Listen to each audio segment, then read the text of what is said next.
Allot மணி சேனலுக்கு வருக வருக. நான் செபி ரெஜிஸ்டர்டு ஃபினான்ஷியல் அட்வைசர் கிடையாதுங்க. நான் எஜுகேஷனல் பர்பஸுக்காக என்னுடைய பர்சனல் எக்ஸ்பீரியன்ஸை நான் ஒரு 20 வருஷமாக மார்க்கெட்டில் இருக்கேன். அதை தான் உங்கள்கிட்ட ஷேர் பண்ணுறேன்.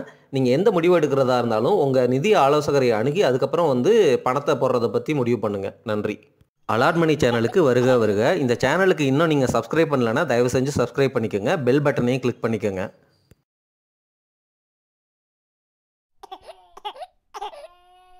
நம்ம எல்லாருக்கும் ரெகுலராக மாதம் ஒரு இன்கம் வந்தால், அதாவது வருமானம் வந்தால் ரொம்ப நல்லா இருக்குமேன்னு யோசிக்கிறோம்.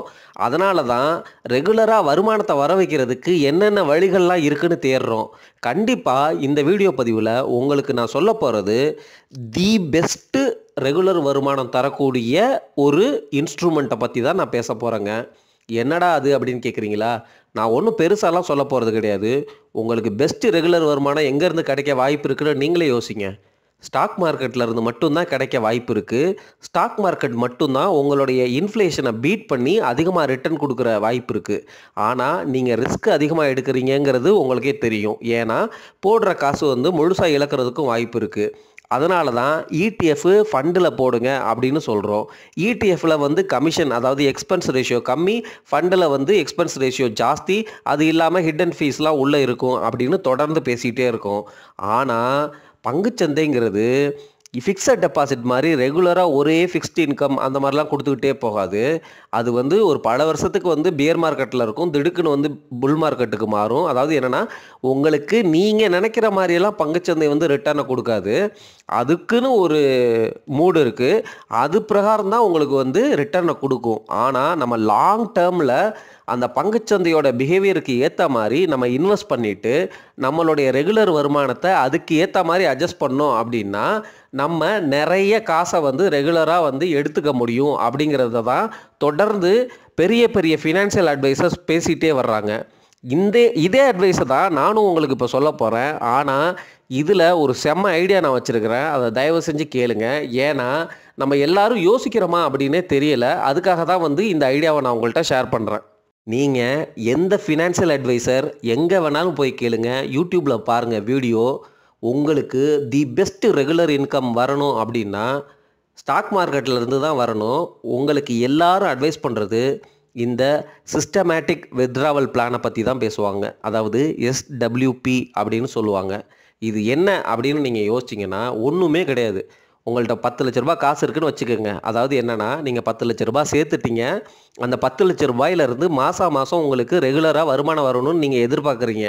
உங்களுக்கு பெஸ்ட்டாக வரணும்னு, பெஸ்ட்டு ரிட்டர்ன் வரணும்னு நீங்கள் எதிர்பார்க்குறீங்க. அதாவது என்னென்னா, நீங்கள் எஃப்டியில் இந்த காசை போட்டிங்கன்னு வச்சுக்கோங்களேன். 10 லட்ச ரூபாங்கிறது அந்த எஃப்டி பீரியட் மேக்ஸிமம் என்ன, 5 வருஷம் எஃப்டிக்கு தான் உங்களுக்கு வட்டியே ஜாஸ்தியாக இருக்கும். 5 வருஷத்துக்கு மேலெல்லாம் போனீங்கன்னா வட்டியும் கம்மியாயிரும். அதாவது நீங்கள் காலத்தை அதிகமாக எஃப்டியிலலாம் வட்டி கம்மியாக வரும். டேக்ஸ் வேறு இருக்குது, வட்டி கம்மியாகவும் இருக்கும். இந்த பிரச்சனைகள்னால உங்களுக்கு எஃப்டியில் நீங்கள் நினைக்கிற அளவுக்கு ரெகுலராக வருமானம் வாங்க முடியாது. ஏன்னா நீங்கள் ஒரு காசை போடுறீங்க, அந்த காசு அப்படியே லாக்காக இருக்கும். 5 வருஷம் கழித்து அதே காசை திருப்பி கொடுப்பாங்க. இந்த இடைப்பட்ட பீரியடில் ஒரு கம்மியான வட்டியை நீங்கள் எடுத்துப்பீங்க. அதுதான் எஃப்டி. எந்த இன்ஸ்ட்ருமெண்ட் போனாலும் இதே தான். இப்போ பாண்டுக்கு போனீங்கன்னா இதை விட கொஞ்சம் பெட்டராக ரிட்டர்ன் கிடைக்கும். எல்லாரும் ஸ்டாக் மார்க்கெட்டுக்கு ஏன் ஓடுறாங்க அப்படின்னா, நீங்கள் ரீசெண்ட் இயரில் பார்த்துருப்பீங்க, 20%, 30% எல்லாம் ஒரு வருஷத்துக்கு ரிட்டர்ன் கொடுத்துருக்கு. ஆனால் நீங்கள் யோசிக்க வேண்டிய முக்கியமான விஷயம் என்ன நண்பர்களே?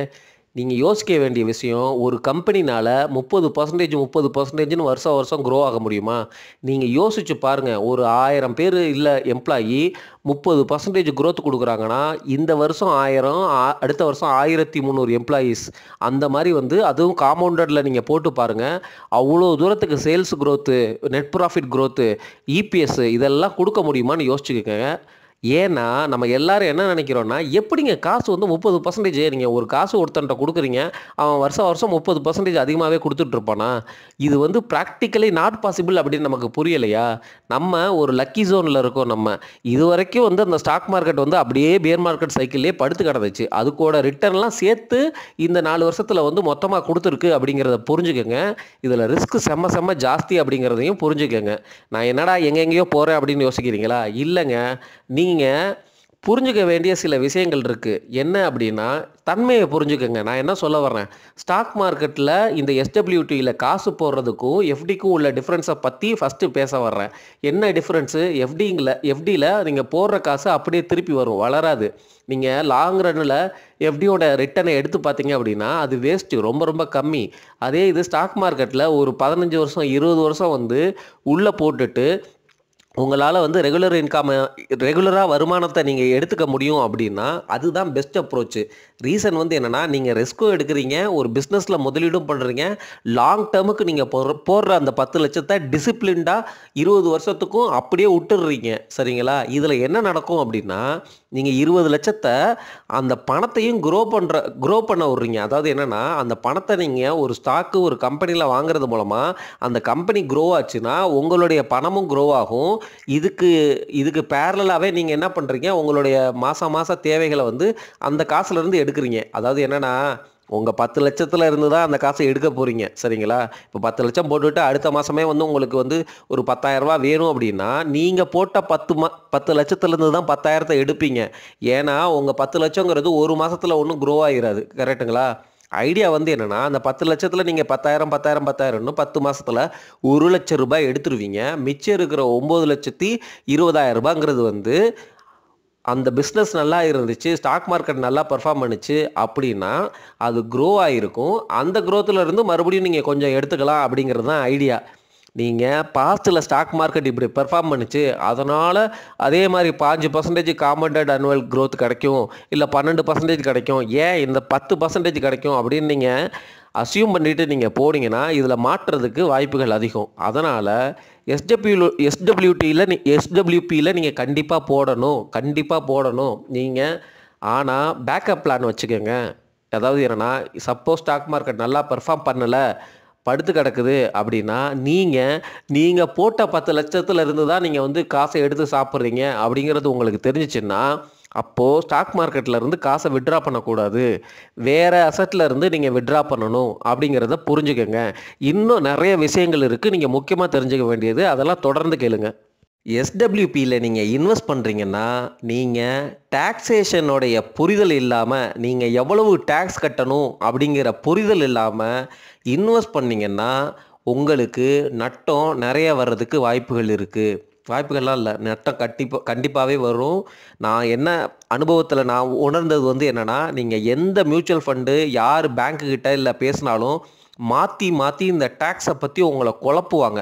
நல்ல எக்ஸ்பர்ட்டுக்கிட்ட சில பேருக்கு மட்டும்தான் விஷயம் தெரிஞ்சிருக்கும், அவங்க மட்டும்தான் உங்களை கரெக்டாக கைட் பண்ணுவாங்க. இல்லாட்டி இந்த டாக்ஸேஷனில் அவங்க ஃபண்டுக்கு உங்களை காசை போட வைக்கிறதுக்காக இதெல்லாம் டேக்ஸ் ஃப்ரீ அப்படின்னு சொல்லிவிட்டுருவாங்க. அதே மாதிரி ஃபார்மு வந்து ஃபில் பண்ணி கொடுத்து உங்கள் கையில் காசு வர்ற மாதிரியும் பண்ணிடுவாங்க. ஆனால் இன்கம் டேக்ஸ் டிபார்ட்மெண்ட்டுக்கு ரொம்ப க்ளீனாகவே தெரியும், இந்த மாதிரி டிஜிட்டல் டிரான்சாக்ஷன் எல்லாமே பக்காவாக மானிட்டர் பண்ணுவாங்க. நீங்கள் 1000 ரூபாய் எக்ஸ்ட்ரா வாங்கினா கூட அவங்க கண்ணுக்கு க்ளீனாக தெரியும். ஒரு நாள் நோட்டீஸ் வந்துச்சுன்னு வச்சுக்கோங்களேன், நீங்கள் இவ்வளோ நாள் வாங்கின பணத்துக்கும் சேர்த்து வட்டி, பெனால்ட்டி, இன்ட்ரெஸ்ட்டு எல்லாம் கட்டுற மாதிரி இருக்குங்க. ரொம்ப ரொம்ப ரிஸ்க்கு. வாங்கி சாப்பிட்டதுக்கப்புறம் காசு கேட்டால் நம்மளால் கொடுக்கவே முடியாது. பார்த்துக்கங்க. அந்த சூழ்நிலைக்கு தயவு செஞ்சு ஆளாகாதீங்க. நான் சொல்லிட்டேன், சிஸ்டமெல்லாம் வந்து ரொம்ப ரொம்ப டிஜிட்டைஸ்டு. அதாவது என்னென்னா, ஃபுல்லாக பக்காவாக இருக்குது. நீங்கள் எல்லாமே ஆன்லைன் டிரான்சாக்ஷனு அவங்க கண்ணுக்கு க்ளீனாக தெரியும். ஆர்டிஃபிஷியல் இன்டெலிஜென்ஸ் எல்லாம் ஆல்ரெடி அடாப்ட் பண்ணிட்டாங்க. ரொம்ப ஸ்மார்ட்டாக இருக்கிறாங்க இன்கம் டேக்ஸ் டிபார்ட்மெண்ட்டு. நீங்கள் நினச்சிக்கிட்டு இருக்காதீங்க, இவ்வளோ பேத்தில் நம்ம இவ்வளோ தானே வாங்குகிறோம், நமக்கு தெரியாதுன்னு. அவங்க எல்லாமே தெரியும். சரிங்களா? சரி, இந்த பாயிண்ட்டை வந்து நீங்கள் பயப்படுற தேவையில்ல. கரெக்டான ஆள்கிட்ட போய் கரெக்டாக கேட்டுட்டிங்க அப்படின்னா என்ன டாக்ஸேஷனுங்கிறது புரிஞ்சிடும். சரி, டாக்ஸேஷனை பற்றி உங்களுக்கு குயிக்காக நான் சொல்லிடுறேன். ரெண்டாவதாக வந்து, அதாவது என்னென்னா, இதுக்கு அடுத்து நான் ஒரு வீடியோ போடுறேன், அதில் எதுக்கு எவ்வளோ டேக்ஸு அப்படிங்கிறத நீங்கள் வந்து புரிஞ்சுக்கணும். 2 இன்ஸ்ட்ருமெண்ட்டு தான். அதாவது என்னென்னா, ஒன்று லிஸ்டட் செக்யூரிட்டி, இன்னொன்று அன்லிஸ்டட் செக்யூரிட்டி. அதாவது லிஸ்டட் செக்யூரிட்டினா ஈக்விட்டி மாதிரி, அன்லிஸ்டட் செக்யூரிட்டினா டெப்ட்டுன்னு வச்சுக்கோங்க. சரியா? இப்போதைக்கு லிஸ்டட் செக்யூரிட்டினா ஈக்விட்டின்னு சொல்லிட்டேன்னா, இந்த ஈக்விட்டிக்கு நீங்கள் 1 வருஷத்துக்கு மேலே வச்சுருந்தீங்க அப்படின்னா, 12 மாதத்துக்கு மேலே இருந்துச்சுன்னா நீங்கள் எவ்வளோ இது கட்டணும், டேக்ஸ் கட்டணும்? 12.5% வந்து டேக்ஸ் கட்டணும். ஆனால் இந்த 1 வருஷம் கழித்து அந்த 12.5% டேக்ஸ் கட்டுறது வந்து எப்போ தொடங்கும்னா, 1,25,000 வந்து நீங்கள் ப்ராஃபிட் எடுக்கிறீங்க அப்படின்னா அதுக்கு மட்டும் காசுக்கு டேக்ஸ் கிடையாது. அதுக்கப்புறம் வர்ற காசுக்கெல்லாம் வந்து டேக்ஸு. என்னடா குழப்பறேன்னு பார்க்குறீங்களா? ஒன்றும் இல்லை, சிம்பிளாகவே சொல்லிடுறேன். நீங்கள் இப்போது ஒரு ஃபண்டில் வந்து காசை போடுறீங்க. உடனே மாதம் 10,000 எடுக்கிறீங்கன்னு வச்சுக்கோங்களேன். நீங்கள் 10 லட்ச ரூபா போடும்போது அந்த யூனிட்ன்னு இருக்குள்ள என்ஏவின்னு இருக்குள்ள ஃபண்டில் அது வந்து 10 ரூபான்னு இருக்கும். நீங்கள் 10 ரூபா கொடுத்து தான் வந்து 10 லட்சத்துக்கும் வந்து யூனிட்ஸை வாங்கியிருப்பீங்க. அடுத்த மாதம் நீங்கள் விற்கும் பொழுது அந்த யூனிட்ஸை தான் நீங்கள் விற்பீங்க. அப்போ விற்கும் பொழுது நீங்கள் விற்கிற காசுங்கிறது நீங்கள் போட்ட சொந்த பணத்தை தான் திருப்பி எடுப்பீங்க. மேக்ஸிமம் கொஞ்சூன்னு தான் வந்து ஏதாவது வந்து ப்ராஃபிட்னு வந்திருக்கும். அந்த கொஞ்சூன்னு வர்ற ப்ராஃபிட்டுக்கு நீங்கள் 20% டேக்ஸ் கட்டணும். நீங்கள் இன்வெஸ்ட் பண்ண ஃபண்டு ஸ்டாக் மார்க்கெட் ஃபண்டாக இருந்தால், ஈக்விட்டி ஃபண்டாக இருந்தால். புரியுதுங்களா கான்செப்ட்டு? அதனால தான் ஈக்விட்டி ஃபண்டிலேருந்து உங்களுக்கு ரெகுலர் வருமானம் வரணும், இந்த சிஸ்டமேட்டிக் வித்ட்ராவல் பிளானை நீங்கள் எடுக்கணும் அப்படின்னு யோசிச்சிங்கன்னா பணத்தை போட்டு மினிமமாக 1 வருஷம் நீங்கள் லாக்இனில் இருக்கணும். சரிங்களா? இந்த எஸ்ஐபி மாதிரி மாதம் போடுறீங்க அப்படின்னு யோசிச்சிங்கன்னு வச்சுக்கோங்க. இந்த மாதம் போட்டதுக்கு நீங்கள் 1 வருஷம் கழிச்சு தான் வந்து அந்த 12.5%ன்னு யோசிக்கணும். அடுத்த மாதம் போட்டிங்கன்னா இன்னும் 1 மாதம் எக்ஸ்ட்ராவாக சேர்த்துக்கணும். நான் சொல்கிறது புரியுதுங்களா? இது கொஞ்சம் லென்த்தியாக போயிட்டுருக்கு. பட்டு நிறையா பேருக்கு தெரியலை. டாக்ஸேஷனில் நான் சொல்கிறேன், வர்ற அந்த ரெகுலர் வருமானம் வந்து டேக்ஸ் இல்லை அப்படிங்கிற மாதிரிலாம் சொல்லுவாங்க. அதில் வந்து 2 டைப் ஆஃப் இருக்குது. ஒன்று டிவிடெண்ட் இன்கம் இருக்குது. டிவிடெண்ட்டை வந்து அப்படியே உங்களுக்கு பாஸ் பண்ணுவாங்க. அது வேறு கான்செப்ட்டு. அதை பற்றியெல்லாம் தனியாக பேசலாம். டிவிடெண்ட் ஈல்டு மியூச்சுவல் ஃபண்டுன்னே நான் வந்து ஒரு வீடியோ போட்டிருக்கேன், அதை பாருங்கள். நம்ம பேசுகிறது எல்லாமே நீங்கள் ஸ்டாக்கில் இன்வெஸ்ட் பண்ணுறீங்க, அதுதான் வந்து உங்களுக்கு பெஸ்ட்டு வருமானம். அப்போது ஸ்டாக் பேஸ்டு மியூச்சுவல் ஃபண்டை நீங்கள் செலக்ட் பண்ணிங்கன்னா ஸ்டாக் பேஸ்டுக்கு வந்து short term capital gain tax எவ்வளோ, long term capital gain tax எவ்வளோன்னு பார்க்கணும். ஏன்னா நீங்கள் போடுற காசை தான் விட்ரா பண்ணுறீங்க. நீங்கள் போடுற இனிஷியலாக வந்து என்னென்னா உங்கள் காசை தான் நீங்கள் விட்ரா பண்ணி நிறையா சாப்பிடுவீங்க. லாங் ரனில் 15 வருஷம் கழிச்சு வேணால் பார்த்தீங்கன்னா நீங்கள் வந்த ப்ராஃபிட்டில் வந்து நீங்கள் எடுத்து சாப்பிடுவீங்க.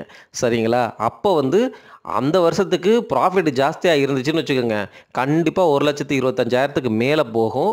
அந்த 1,25,000க்கு மேலே போகிறதுக்கு நீங்கள் 12.5% டேக்ஸு அந்த வருஷம் கட்டித்தான் ஆகணும். அதை முதல்ல புரிஞ்சுக்கோங்க. அது மட்டும் இல்லாமல் நீங்கள் பாட்டுக்கு 10 லட்சத்தை போட்டுட்டு மாதம் 50,000 எடுத்து சாப்பிட்டீங்கன்னு வச்சுக்கோங்களேன், எஃப்டியை விட இது சீக்கிரம் காலி ஆயிரும். அதையும் புரிஞ்சுக்கோங்க. ஏன்னா எக்ஸ்பென்ஸ் ரேஷியோ அந்த ஃபண்ட் ஹவுஸுக்கு வந்து 2.5% கிட்ட வந்து உங்களுக்கு கமிஷன் உள்ள ஹிடன் ஃபீஸ்லாம் இருக்கும். சரிங்களா? சரி, இதை பற்றி நான் வந்து பேசிட்டேன். சிஸ்டமேட்டிக் வித்ட்ராவல் பிளான்னா என்னென்னு ஓரளவு புரிஞ்சிருக்கும். ஆனால் நான் சொல்ல போகிற ஐடியா என்ன அப்படின்னு தானே நீங்கள் கேட்குறீங்க. தொடர்ந்து கேளுங்க. என்னோடய ஐடியா வந்து என்ன அப்படின்னா, நீங்கள் பெஸ்ட்டு ரிட்டர்ன் தானே வேணும்னு எதிர்பார்க்குறீங்க. ஆனால் ரிஸ்க் எடுக்கவும் தயாராக இருக்கீங்க, அப்படி தானே? இப்போது நீங்கள் ரிஸ்க் எடுத்து பெஸ்ட்டு ரிட்டர்ன் வேணும்னா ஸ்டாக் மார்க்கெட்டில் தான் போடணும். டைரக்ட் ஸ்டாக்கில் ரொம்ப ரிஸ்க்கு ஜாஸ்தி. அதனால தான் நம்ம ஃபண்டுக்கு போகிறோம். ஃபண்டுலையுமே டைரக்ட் அப்படின்னு வார்த்தை இருக்கிற ஃபண்டில் தான் நம்ம வந்து இன்வெஸ்ட் பண்ண போகிறோம். அதுவும் ஸ்டாக் மார்க்கெட்டில் தான் நம்ம போடுறோம். சரியா? போட்டுருங்க காசை. நீங்கள் எதுக்கு போய் அவங்கக்கிட்ட எனக்கு சிஸ்டமேட்டிக் வித்ட்ராவல் பிளானில் மாதம் இவ்வளோ கொடுன்னு நீங்கள் எதுக்கு சொல்கிறீங்க? சரிங்களா? தேவையே இல்லை. நம்ம டிசிப்ளினாக இருப்போம். ஈக்விட்டி மியூச்சுவல் ஃபண்டில் காசு போட்டுக்கோங்க. உங்களுக்கு எப்போ தேவையோ அப்போ வந்து அந்த ஈக்விட்டி மியூச்சுவல் ஃபண்ட்லேருந்து காசை எடுத்துக்கோங்க. Very simple. என்னடா சொல்கிற அப்படின்னு கேட்குறீங்களா? ஒன்றுமே இல்லை. ஒரு ஓப்பன் எண்டட்னா நீங்கள் எப்போ காசு வேணாலும் போடலாம், எப்போ வேணாலும் விற்றுக்கலாம். நீங்கள் ஒரு ஈக்விட்டி ஸ்டாக் மியூச்சுவல் ஃபண்டில், அதாவது ஈக்விட்டி பேஸ்டு மியூச்சுவல் ஃபண்டில் டைரக்ட் க்ரோத்துன்னு இருக்கும், அந்த ஃபண்டில் காசை போட்டுருங்க. 1 வருஷத்துக்கு எடுக்காதீங்க. சரிங்களா? ஏன்னா வந்து நமக்கு டேக்ஸு வந்து 12.5% வந்து கட்டணும். இது இல்லாமல் வேறு ஆப்ஷன் இருக்கா? அதெல்லாம் பேச போகிறேன் இப்போது. சரிங்களா? இப்போது நீங்கள் காசை போட்டிங்க, 1 வருஷம் கழித்து மாதம் உங்களுக்கு எவ்வளோ தேவையோ அதை எடுத்துக்க போகிறீங்க. இல்லையா, மாதம் தேவையில்ல, 10 நாள்லேயே தேவையா, விற்று எடுத்துக்கோங்க. 2 மாதத்துக்கு தேவை இல்லையா, விற்று எடுத்துக்கோங்க. சப்போஸ் ஸ்டாக் மார்க்கெட் நல்லா பர்ஃபார்ம் பண்ணலை, மார்க்கெட் டவுன் ஆகிடுச்சு, நீங்கள் போட்ட என்ஏவிலேருந்து கீழே போயிடுச்சு அப்படிங்கிற மாதிரி சிச்சுவேஷனில் இப்போ காசை எடுத்தால் உங்களுடைய காசு ரொம்ப ஈஸியாக கரைஞ்சிரும் அப்படின்னு புத்திசாலித்தனமாக யோசிச்சிங்கன்னா அந்த ஸ்டாக்லேருந்து காசே எடுக்காதீங்க. அப்படியே விட்டுருங்க ஃபண்டு. ஏன்னா அது ஈக்விட்டி மியூச்சுவல் ஃபண்டு தானே. எப்படியும் ஒரு ஃபண்டு மேனேஜர் இருப்பார். நீங்கள் எக்ஸ்பென்ஸ் ரேஷியோ கொடுக்குறீங்க, அவர் வந்து அந்த ஃபண்டோடைய க்ரோத்தை வந்து பார்த்துப்பார். சரிங்களா? நீங்கள் அமைதியாக அதிலேருந்து காசை விட்ராவல் பண்ணாமல் இருங்க. வேறு அசட் கிளாஸில் இருந்து நீங்கள் வந்து காசை எடுத்து யூஸ் பண்ணுங்கள். கோல்டு நல்லா பர்ஃபார்ம் பண்ணிச்சுன்னா கோல்டுலேருந்து கொஞ்சம் கொஞ்சமாக எடுங்க. டெப்ட் மியூச்சுவல் ஃபண்டுலையும் நீங்கள் இதே எஸ்டபிள்யூபி கான்செப்டை நீங்கள் வந்து போய் ஸ்பெசிஃபிக்காக எஸ்டபிள்யூபி பண்ணுங்கள் இந்த டெப்ட் மியூச்சுவல் ஃபண்டில் அப்படின்னு சொல்லணும்னு அவசியம் இல்லை. டெப்ட் மியூச்சுவல் ஃபண்டில் போட்டுட்டு அதாவது என்னென்னா இன்ட்ரெஸ்ட் ரேட் சைக்கிள் இப்போ பீக்காக இருக்குது. உங்களுக்கு வட்டி வந்து டெப்ட்டில் வந்து அதிகமாக கிடைக்கும். டெப்ட்னா என்ன மீனிங்கு? இன்க்ளூடிங் எஃப்டி, பாண்டு, எந்த கிளாஸை வேணாலும் எடுத்துக்கோங்க. அது எல்லாமே எஃப்டியை விட கொஞ்சம் ரிட்டர்ன் வந்து இந்த சமயத்தில் அதிகமாக தான் கொடுக்கும், இன்க்ளூடிங் போஸ்ட் ஆஃபீஸ் கூட. சரிங்களா? இந்த மாதிரி அசட்டில் இருந்து இப்போ வந்து நீங்கள் ரிட்டர்னை எடுத்துக்கோங்க. சரிங்களா? இப்போ வந்து மார்க்கெட் ஹையாக இருக்குது. சப்போஸ் நீங்கள் முன்னாடியே எஸ்டபிள்யூபி போட்டிருந்தீங்கன்னா அப்படின்னா இப்போவும் நீங்கள் வந்து மார்க்கெட்லேருந்து விட்ரா பண்ணிக்கலாம். சப்போஸ் மார்க்கெட் வந்து இன்னும் ஒரு 20% கிராஷ் ஆயிடுச்சுன்னா அப்போ எடுக்கக்கூடாது, ஸ்டாப் பண்ணிவிட்டு மற்ற அசட் கிளாஸ்லேருந்து எஸ்டபிள்யூபி பண்ணணும். சரிங்களா? இந்த மாதிரி யோசிச்சுக்கோங்க. சரி, எஸ்டபிள்யூபின்னு நீங்கள் போயிட்டு அவங்கள வந்து பண்ண வைக்காதீங்க. அது ஒரு ப்ரொசீஜர். நீங்கள் வந்து ஆன்லைனில் வந்து மாற்றணும், எனக்கு காசு வேணான்னு சொல்லணும். அதுக்குள்ளே வந்து அதுக்கு ஹிடன் ஃபீஸ் இருக்கும். எஸ்டபிள்யூபி பண்ணுற ஃபண்டுக்குன்னு வந்து நிறைய ஏஜென்ட்ஸ் இருக்கிறாங்க. எனக்கு தெரிஞ்சு அதோடய கமிஷன்லாம் ஜாஸ்தியாக தான் இருக்குதுன்னு நினைக்கிறேன். அதாவது மற்ற மியூச்சுவல் ஃபண்டோட கம்பேர் பண்ணும்போது இது ஸ்லைட்டாக கொஞ்சம் அதிகமாக தான் இருக்கிற மாதிரி எனக்கு தெரியுது. நீங்கள் கிராஸ் செக் பண்ணிக்கோங்க. அதுக்கப்புறம் நீங்கள் சப்போஸ் ஃபுல் ரிஸ்க் எடுத்து ஃபுல் ரிட்டர்ன் வந்து ஈக்விட்டியில் கிடைக்கும்னா தான் இந்த ஆப்ஷன். எனக்கு ரிட்டர்ன் பரவாயில்ல, கொஞ்சம் ஸ்டெபிலிட்டியும் வேணும் அப்படின்னா இந்த எஸ்டபிள்யூபி கான்செப்டை ஈக்விட்டி மியூச்சுவல் ஃபண்டில் போடாமல் ஹைப்ரிட் மியூச்சுவல் ஃபண்டில் போட்டுக்கோங்க. 65% ஈக்விட்டியில், 35% டெப்ட்டில், அப்படி இருக்கிற ஹைப்ரிட் ஃபண்டை சூஸ் பண்ணிக்கோங்க. இல்லைப்பா எனக்கு இன்னும் ஸ்டேபிளான ரிட்டர்ன் வேணும் அப்படின்னா அப்படியே டெப்ட்டு ஹைப்ரிட்டாக சூஸ் பண்ணுங்க. டெப்ட்டில் 65 இருக்கும், ஈக்விட்டியில் 35% தான் இருக்கும். சரிங்களா? இல்லை சுத்தமாக வந்து எனக்கு வேணாம் அப்படின்னா டெப்ட் மியூச்சுவல் ஃபண்ட்லேயும் நீங்கள் சிஸ்டமேட்டிக் விட்ராவல் பண்ணலாம். ஆனால் அது உங்களுக்கு வேஸ்ட்டு. டெப்ட் மியூச்சுவல் ஃபண்டில் நீங்கள் வந்து பாண்டு டேரெக்டாக இண்டிவிஜுவல் பாண்டு வாங்க தெரிஞ்சுன்னா வாங்கலாம். இல்லை டெப்ட் மியூச்சுவல் ஃபண்ட்லேயுமே நீங்கள் வந்து இப்படி எடுத்துக்கலாம். நான் ஆல்ரெடி ஒரு வீடியோ போட்டிருக்கேன். சரி, இதில் முக்கியமாக நீங்கள் புரிஞ்சுக்க வேண்டிய ஒரு இம்பார்ட்டன்ட் விஷயம் இருக்குது. ஈக்விட்டிக்கும் ஈக்விட்டி ஹைப்ரிடுக்கும், அதாவது 100% ஈக்விட்டியில் முதலீடு பண்ணால் ஒரு வருஷம் கழித்து நீங்கள் 12.5% டேக்ஸ் கட்டணும். ஆனால் வருஷத்துக்கு 1.25 லட்ச ரூபாய் வரைக்கும் உங்களுக்கு டேக்ஸ் கிடையாது. அதுதான் நான் சொல்ல வந்தது. இது ஈக்விட்டி ஹைப்ரிட், ஈக்விட்டியில் 65%, டெப்ட்டில் 35%னாலும் இதே டாக்ஸேஷன் கான்செப்ட் தான். ஆனால் அந்த டெப்ட் ஹைப்ரிட் இருக்குல்ல, அதாவது 35% ஈக்விட்டி, 65% நான் டெப்ட்டில் வச்சுக்கிறேன் அப்படிங்கிற ஃபண்டுக்கெல்லாம் நீங்கள் டெப்ட்டுக்கு கீழே டேக்ஸ் கட்டுவீங்க. அதாவது என்னென்னா, ஃபஸ்ட்டு எப்போ நீங்கள் டெப்ட் மியூச்சுவல் ஃபண்டில் போட்டு எப்போ காசு எடுத்தாலுமே உங்களுடைய இன்கம் டேக்ஸ் ஸ்லாப் பிரகாரம் வந்துடும். அதாவது என்னென்னா, இப்போ நீங்கள் ஈக்விட்டியில் நான் பேசும்போது எடுக்கிற அந்த 10 மாதத்தில் கொஞ்சூன்னு உங்களுக்கு வந்து ப்ராஃபிட் வந்திருக்குல்ல, அந்த கொஞ்சூன்னு ப்ராஃபிட்டே எடுத்துருக்கீங்களா, அந்த கொஞ்சூன்னு ப்ராஃபிட்டுக்கு ஏன்னா நீங்கள் வந்து ஒரு வருஷம் லாக்இன் வைக்காமல் எடுத்ததுனால 20% வந்து கட்டணும். ஏன்னா அது ஈக்விட்டி பேஸ்டு மியூச்சுவல் ஃபண்டுன்னு சொல்லிட்டேன். இது டெப்ட் பேஸ்டு மியூச்சுவல் ஃபண்டுனா இன்கம் டேக்ஸ் ரூல் பிரகாரம் நீங்கள் எப்போ எடுத்தாலுமே உங்கள் ஸ்லாப் ரேட்டு தான். சரிங்களா? நீங்கள் 7 லட்சம் வரைக்கும் வந்து ஈஸியாக வந்து நியூ ரெஜிமில் இருக்கீங்கன்னா வந்து டேக்ஸை சேவ் பண்ணிக்கலாம். எப்போ எடுத்தாலுமே அந்த இன்கம் டேக்ஸ் ஸ்லாப் ரேட்டு தான் அப்படிங்கிறத புரிஞ்சுக்கங்க. இந்த டாக்ஸேஷனை பொறுத்து நீங்கள் வந்து உங்களுடைய முதலீட்டு முடிவுகளை எடுக்கணும். ஒன்று, உங்களுக்கு பெஸ்ட்டு ரெகுலர் வருமானம் வேணும் அப்படின்னா நீங்கள் பெஸ்ட்டு ரிஸ்க் தான் எடுக்கணும். அது ஈக்விட்டிலேருந்து தான் எடுக்க முடியும். அதுக்கப்புறம் நீங்கள் விட்ரா பண்ணுற அமௌண்ட்டு கிளவராக விட்ரா பண்ணணும். எவ்வளோனா, நீங்கள் பாட்டுக்கு போயிட்டு நீங்கள் நினச்ச அமௌண்ட்லாம் விட்ரா பண்ணக்கூடாது. நீங்கள் போடுற காசில் 4 to 6% தான் ஃபிக்ஸ் பண்ணணும். சப்போஸ் 4.5% நான் இந்த வருஷம் எடுத்துக்கிறேன் அப்படின்னா 4.5% மட்டும், அதாவது வருஷத்துக்கு 4.5%, 10 லட்சத்துக்கு வருஷத்துக்கு 4.5% எவ்வளோன்னு கால்குலேட் பண்ணி அதை 12ஆல் டிவைட் பண்ணி அதை ஒவ்வொரு மாதமும் எடுக்கணும். இப்போது நீங்கள் பெஸ்ட்டு வருமானம் தான் வேணுங்கிறது தான் வீடியோ தலைப்பு. அப்போ நீங்கள் ஈக்விட்டியில் தான் முதலீடு பண்ணுறீங்க. நீங்கள் காசை போட்டுறணும் ஒரு வருஷத்துக்கு லாக்கின்னு. அதுக்கப்புறம் தான் இந்த 4.5% கான்செப்டே நீங்கள் அப்ளை பண்ணணும். அதில் உங்களுக்கு ஒரு வருஷம் ஃபுல்லாகவே வந்து 1.25 லட்சம் தான் வந்து ப்ராஃபிட் எடுக்கிறீங்க அப்படின்னா நோ டேக்ஸு. ஆனால் போக போக காலம் கூடும், இன்ஃப்ளேஷன் கூடும். இந்த 1.25 லட்சங்கிறது ரொம்ப கம்மியான அமௌண்ட் ஆயிரும். நம்ம நினைக்கிற வேகத்துக்கு கவர்மெண்ட் வந்து நம்மளுக்கு இன்கம் டேக்ஸ் பெனிஃபிட் கொடுக்குமான்னு தெரில. சரிங்களா? இதெல்லாம் புரிதல். இப்போது இப்படி யோசிச்சிட்டிங்களா? டெப்ட் ஹைப்ரிடு, ஈக்விட்டி ஹைப்ரிடு, ஈக்விட்டி அப்படின்னு யோசிச்சிட்டிங்க. சிஸ்டமேட்டிக் விட்ராவல் பிளானில் 4 to 6% தான் நீங்கள் வந்து ஒரு வருஷம் லாக்இன்க்கு அப்புறம் விட்ரா பண்ண போகிறீங்க. அதுக்கப்புறம் அடுத்த வருஷம் அந்த 4.5%க்கு இன்னும் கொஞ்சம், அதாவது ஒரு 6% இன்ஃப்ளேஷன் வந்து வச்சுக்கோங்க. அதாவது 4.5%க்கு 6% இன்ஃப்ளேஷன் கால்குலேட் பண்ணி அடுத்த வருஷம் ஒரு 5% கிட்ட வந்து விட்ரா பண்ணுங்கள். அதுக்கு அடுத்த வருஷம் ஒரு 5.5% கிட்ட விட்ரா பண்ணுங்கள். புரியுதுங்களா? நீங்கள் 10 லட்சம் போடுறீங்கல்ல, அந்த 10 லட்சத்துக்கு ஒரு வருஷம் கழித்து 4.5%, அதுக்கு அடுத்த வருஷம் 5%, அதுக்கு அடுத்த வருஷம் 5.5%. நீங்கள் இன்ஃப்ளேஷன் அட்ஜஸ்டடாக வந்து அப்படி விட்ரா பண்ணிக்கோங்க. இதை போய் ஒருத்தர்கிட்ட சொல்லி தான் நீங்கள் பண்ணணும்னு அவசியம் கிடையாது. நீங்களே வந்து இதை பண்ணிக்கலாம். இதில் உங்களுக்கு ஃப்ளெக்சிபிலிட்டி இருக்குது. நீங்கள் நினச்ச நேரத்தில் காசை எடுத்துக்கலாம். சரிங்களா? என்னுடைய ஐடியா இதுதாங்க. நான் என்ன பண்ணுவேன் அப்படின்னா, ஈக்விட்டி மியூச்சுவல் ஃபண்ட்லையும் இன்வெஸ்ட் பண்ணுவேன். சரிங்களா? ஆனால் இப்போ இன்வெஸ்ட் பண்ண மாட்டேன்.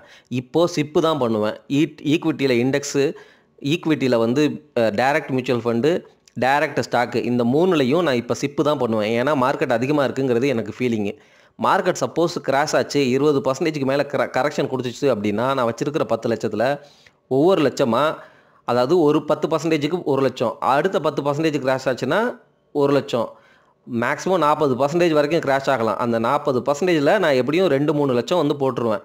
அதுக்கப்புறம் வந்து மார்க்கெட் கன்சாலிடேட் ஆகும், இல்லை 40%லேருந்து இன்னும் கீழே போகும். அப்படியெல்லாம் கிடச்சிச்சின்னா வாய்ப்பு சூப்பர், லட்டு சான்ஸு. இருக்கிற பல்க் இன்வெஸ்டிங்கில் வந்து பண்ணுவேன். டைரக்ட் ஸ்டாக் வாங்க மாட்டேங்க. நான் ETF போடுவேன், இல்லை மியூச்சுவல் ஃபண்டில் போடுவேன். சரிங்களா? என்ன கேட்டால் SWP எனக்கு ஸ்டாக்கில் நாலேஜ் இருக்கிறதுனால நான் இண்டெக்ஸ்லேயே வந்து போட்டு SWP பண்ணுவேன். ஏன்னா டாக்ஸேஷன் இண்டெக்ஸுக்கும் இதே கான்செப்ட் தான். சரிங்களா? இதே மாதிரி தான் வந்து டைரக்ட் ஸ்டாக்குக்கு அதே கான்செப்ட் தான்.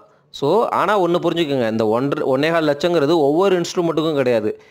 ஈக்விட்டி மியூச்சுவல் ஃபண்டில் நீங்கள் வச்சுருந்தாலும் சரி, ஈக்விட்டி இண்டெக்ஸில் வச்சுருந்தாலும் சரி, டேரெக்டாக ஸ்டாக் வச்சுருந்தாலும் சரி, அந்த ஃபினான்சியல் இயரில் நீங்கள் எவ்வளோ விற்கிறீங்களோ அதில் எவ்வளோ ப்ராஃபிட் வருதோ அதுக்கு தான் 1.25 லட்ச ரூபாங்கிறத புரிஞ்சுக்கோங்க. நான் மல்டிபிள் SWP ஸ்ட்ரீம் மாதிரி வச்சுப்பேன். அதாவது என்னென்னா, ஹைப்ரிட்டில் கொஞ்சம் காசு போட்டுப்பேன், ஈக்விட்டியில் கொஞ்சம் காசு போட்டுப்பேன், பிஜி இன்வெட்டில் கொஞ்சம் காசு போட்டுப்பேன், FDலையும் கொஞ்சம் காசு வச்சுப்பேன், அதுக்கப்புறம் வந்து டெப்ட் மியூச்சுவல் ஃபண்ட்லேயும் வச்சுப்பேன், இண்டிவிஜுவல் பாண்டுலேயும் வச்சுப்பேன், கோல்டுலேயும் வச்சுப்பேன். சரிங்களா? என்கிட்ட இருக்கிற காசை இந்த மாதிரி மல்டிபிள் ஸ்ட்ரீம்ஸாக வச்சுப்பேன். இப்போ இன்ட்ரெஸ்ட் ரேட் ஹையாக இருக்குது. ஒரு நல்ல ஃபினான்ஷியல் அட்வைசரை பிடிச்சிங்கன்னா நல்ல பாண்டாக சூப்பராக வாங்கிடலாம். அது வந்து உங்களுக்கு ரெகுலர் இன்கம் ஸ்ட்ரீம் கொடுக்கும். சரிங்களா? அதே போல் டெப்ட் மியூச்சுவல் ஃபண்டும் வந்து நீங்கள் வந்து வாங்கிக்கலாம், டெப்ட் ETFும் வாங்கிக்கலாம், அதே மாதிரி ஈக்விட்டி டைரக்ட் ஸ்டாக்கும் வாங்கிக்கலாம். சொல்லிட்டேன் ஆல்ரெடி. சரிங்களா? இந்த மாதிரி பல ஸ்ட்ரீம் வச்சுட்டு எந்த அசட் கிளாஸு எப்போ நல்லா பர்ஃபார்ம் பண்ணுதோ, ஃபார் எக்ஸாம்பிள் இப்போ இன்ட்ரெஸ்ட் ரேட் ஹையாக இருக்குது, ஸ்டாக் மார்க்கெட்டும் நல்லா இருக்குது, கோல்டும் நல்லா இருக்குது. இப்போ நீங்கள் 3லையுமே வந்து கொஞ்சம் கொஞ்சம் வந்து விட்ரா பண்ணிக்கலாம், அதாவது ரெகுலர் வருமானத்துக்கு. சப்போஸ் வந்து ஸ்டாக் மார்க்கெட் படுத்துருச்சு அப்படின்னா நம்ம அது பல்க் இன்வெஸ்டிங் பண்ணுறதுக்கு டைமு அப்போ இருந்து காசு விட்ரா பண்ணக்கூடாது. இந்த மாதிரி மல்டிபிள் ஸ்ட்ரீம்ஸாக பிரிச்சுட்டு கால சூழ்நிலைக்கு ஏற்ற மாதிரி எதில் வந்து அதிகமாக வந்து ரிட்டர்ன் கிடைக்குதோ அங்கேருந்து நம்ம வந்து ரெகுலராக வருமானத்தை ஈட்டிக்கணுங்க. இப்படி தான் நம்ம யோசிக்கணும். தி பெஸ்ட் வருமானம் உங்களுக்கு ஸ்டாக் மார்க்கெட்லேருந்து தான் கிடைக்கும். சரிங்களா? அதையும் யோசிச்சுக்கோங்க. நான் குழப்பெல்லாம் விரும்பலை. டாக்ஸேஷன் ஒவ்வொரு இன்ஸ்ட்ருமெண்ட்டுக்கும் வேரி ஆகுது. டெப்ட்டுக்கு வேறு, ஈக்விட்டிக்கு வேறு. ஒவ்வொரு இன்ஸ்ட்ருமெண்ட்டும் ஒவ்வொரு காலத்துக்கட்டத்தில் நல்லா பர்ஃபார்ம் பண்ணும். அப்போது நீங்கள் ஸ்டாக் மார்க்கெட்டுக்கு வந்து நிறையா அலோகேட் பண்ணுறதுன்னா பண்ணிக்கங்க, ரிஸ்க் எடுத்துக்கோங்க, ஒன்றும் பிரச்சனை கிடையாது. ஸ்டாக் மார்க்கெட்டு உங்களுக்கு நல்ல ரிட்டர்னை தரும். ஏன்னா மியூச்சுவல் ஃபண்டில் தானே போட போகிறீங்க, இல்லை இண்டெக்ஸ் ETFில் தான் போட போகிறீங்க. ஆனால் சப்போஸ் ஒரு 10 வருஷத்துக்கு வந்து ஸ்டாக் மார்க்கெட் எந்திரிக்கலை அப்படிங்கிற சிச்சுவேஷனில் கோல்டில் இருந்தும், இல்லை டெப்ட் மியூச்சுவல் ஃபண்டில் இருந்தும், இல்லை வந்து வேறு ஏதாவது FDயில் இருந்தும், இண்டிவிஜுவல் பாண்டில் இருந்தும், இல்லை வீட்டு வாடகையில் இருந்தும் உங்களுக்கு வேறு இன்கம் ஸ்ட்ரீமும் வரணும், இல்லை சம்பளம் வரணும், இல்லை கையில் இருக்கிற ஃபிசிக்கல் கோல்டை விற்கிற மாதிரி இருக்கணும், இல்லை வந்து நீங்கள் வச்சுருக்கிற நிலத்தை விற்றுட்டு அந்த காசை வந்து அப்போ வந்து பல்க் இன்வெஸ்ட் பண்ணுற மாதிரி இருக்கணும். இந்த மாதிரி வந்து யோசித்தா மட்டும்தான் உங்களால் எல்லா சூழ்நிலைக்கும் தாக்கு பிடிக்க முடியுங்க. மற்றபடி சின்னதாக வந்து கையில் 5 லட்சம் வச்சுருக்கேன் அப்படின்னு நீங்கள் யோசித்தாலும் இந்த 5 லட்சத்தையுமே உங்களுக்கு 1 லட்ச ரூபாய் அப்படிங்கிறது பல்க் இன்வெஸ்டிங். சரிங்களா? இந்த டாக்ஸேஷனை புரிஞ்சுட்டு இந்த ஒவ்வொரு கிளாஸோடைய, அதாவது ஒவ்வொரு ஃபண்டோடைய தன்மையும் புரிஞ்சுட்டு நீங்கள் வந்து பல ஸ்ட்ரீம்ஸை வந்து வச்சுக்கோங்க. ஏன்னா எல்லா காலகட்டத்திலையும் எல்லா ஸ்ட்ரீமும் நல்லா பர்ஃபார்ம் பண்ணாது. சரிங்களா? நன்றி.